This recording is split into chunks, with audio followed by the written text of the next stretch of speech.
Hey, if you're short on time but still want a great arm workout, today I'm going to show you how. We're going to be doing giant sets, one for your biceps and one for triceps. A giant set means doing 3 or more exercises in a row with little or no rest. It's simple, effective, and intense. And as always, I'll be showing you options to make the exercises joint friendly, which is especially important if you're over 40 like most of my clients. And most of the exercises use dumbbells, which means you can do them if you train at home. So let's get started. The first set of exercises we're going to do is for your biceps, and the 3 exercises are chin-up holds, incline curls, and spider curls.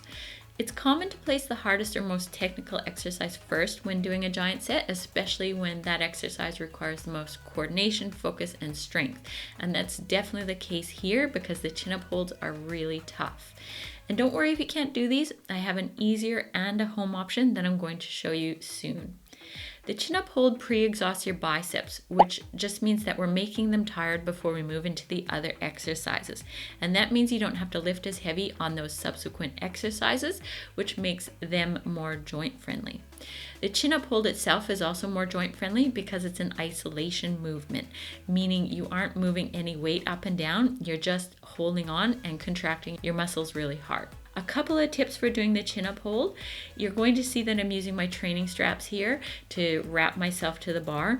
Most people probably wouldn't do that for a hold like this, but if you use straps, it means you can hold on for longer without as much stress on your hands, your wrists, and your elbows. So that's why I use them. And then also pull something over to the chin-up bar that's high enough so that you can pretty much step into the hold rather than having to jump up into it. This saves a lot of energy, and it also means that your body's not going to swing as much when you get up into that hold, and that also is going to save energy, which means you can hold on for longer. And once you're in the hold, you want to try to hang out there for at least 15 seconds or more, as long as you can. And then don't just drop down when you're done. Try to lower down as slowly as possible because that slow lowering builds a ton of strength and muscle. And if you just drop down, you're going to miss out on that important part of the exercise. If you're more advanced and you can do some chin-ups, feel free to do so. What you're going to see me doing here is actually some chin-ups and then a hold. So if you can only do a couple of chin-ups, that's the way you could do it. Do a couple and then just hold for as long as you can. And if you can't do the chin-up hold at all, or if you train at home, then you could do something like a bicep isometric hold with heavy dumbbells. Now you do need heavy dumbbells for this to be effective. And you also have to really put your mind into it, contracting your bicep muscles really hard. Even though you're not moving up and down, this should be tough if you do it right. So don't underestimate it. Now, it's really important when you're doing giant sets that you move from exercise to exercise with as little rest as possible. So if you did this combo in a gym, you would want to have a bench and some dumbbells nearby for the next 2 exercises. From the chin-ups, you're going to move into incline curls. Incline curls are a really popular bicep exercise because they work your biceps from a stretch position, which is important for building muscle. To get that stretch position, you have to let your arms hang all the way down by your sides. I often see my clients get this wrong, so really pay attention to this when you're doing incline curls. You don't want to let your elbows drift forward. A good tempo with these is to count 1 up, squeeze your biceps really hard, and then lower for 4 count. Slowing down the lowering part of a bicep exercise, which is called the eccentric part of the movement, makes them so much more effective. And from incline curls, you flip over and immediately start doing spider curls. Spider curls are different than incline curls because now your elbows are going to be pushed forward of your body rather than back behind. And you may need a lighter set of dumbbells for these. So if you do need to change dumbbells, make sure you have them nearby and that you grab them as quickly as possible. And then make sure that you're pushing your elbows out far from your body and the bench, push them forward. This is a really common mistake. Ladies often let them drift back, and that makes this exercise less effective.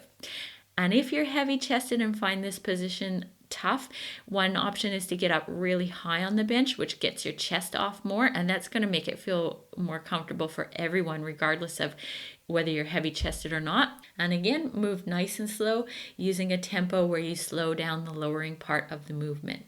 After doing all 3 exercises, then you have your rest, usually about 90 seconds at least, especially when you're going to be moving into the chin-up holds again.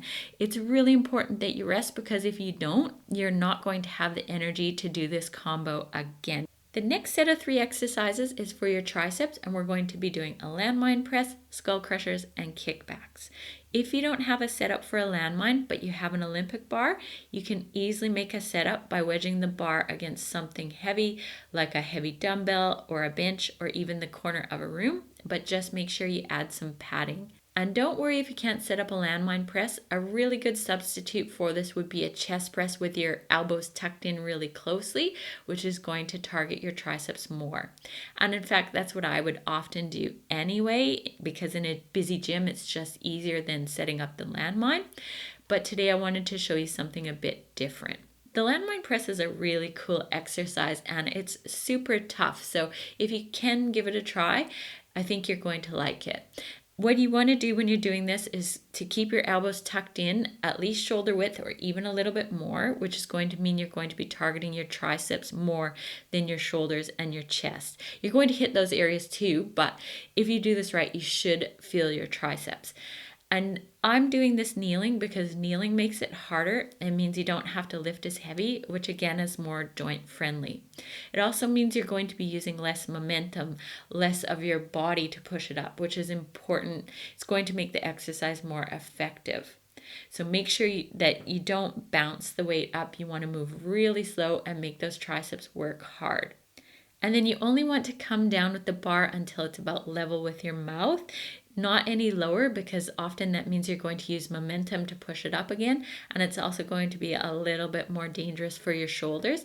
So only come down till it's level with your mouth and then slowly push it up again, being sure not to flare out your elbows to keep your triceps working hard. The next exercise is skull crushers on a reach, and these are a bit different than regular skull crushers. So watch the setup here closely. What you're going to be doing is extending your arms more over your head than you normally would, and that puts your triceps on a stretch, which makes the exercise super effective, but it also tends to feel better for your elbows. To achieve that position, it helps to move all the way to the end of the bench, because if you don't, you're probably going to hit the bench with your dumbbells and you're not going to be able to get as much of a stretch. This exercise works the long head of your triceps, which runs along the back of your arms. So if you're trying to target cellulite on your arms, or bat wings or turkey wings as they're often called, this is the exercise that will do that for you. From skull crushers, you're going to flip over and immediately start doing tricep kickbacks. Kickbacks are going to work more of the lateral head of your triceps, which is the visible part when you're looking from the side. It's that really beautiful muscle that runs down the side of your triceps. And I think it makes your arms look so good, but also it's not going to add size to your arms. So that's a really cool thing about doing kickbacks. And a lot of people would say that kickbacks aren't the most effective exercise, and they are actually more effective on a cable because it keeps the tension better. But if you put your mind into these, they can be really hard. So what you want to do to maximize the tension on your triceps is to make sure that you focus on squeezing back really hard and trying to engage your triceps with every rep. And make sure that your elbows stay tucked up as high as possible against your ribs.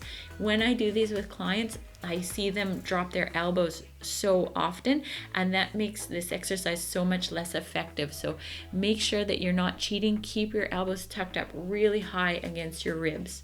So those are 2 quick combos you can add to your workouts when you're short on time or you want something a bit different. Remember, if you want some help with all of this, to check out my programs over on femalefitnesssystems.com, where I take care of everything for you. I have home and gym versions available of every program, tons of great arm workouts, and so much more. I'll link to my programs in the description of this video so you can check them out. Please give this video a like and a comment if you found it helpful. I love hearing from you, and it really supports my channel here on YouTube, so I appreciate it so much. I'll see you again soon.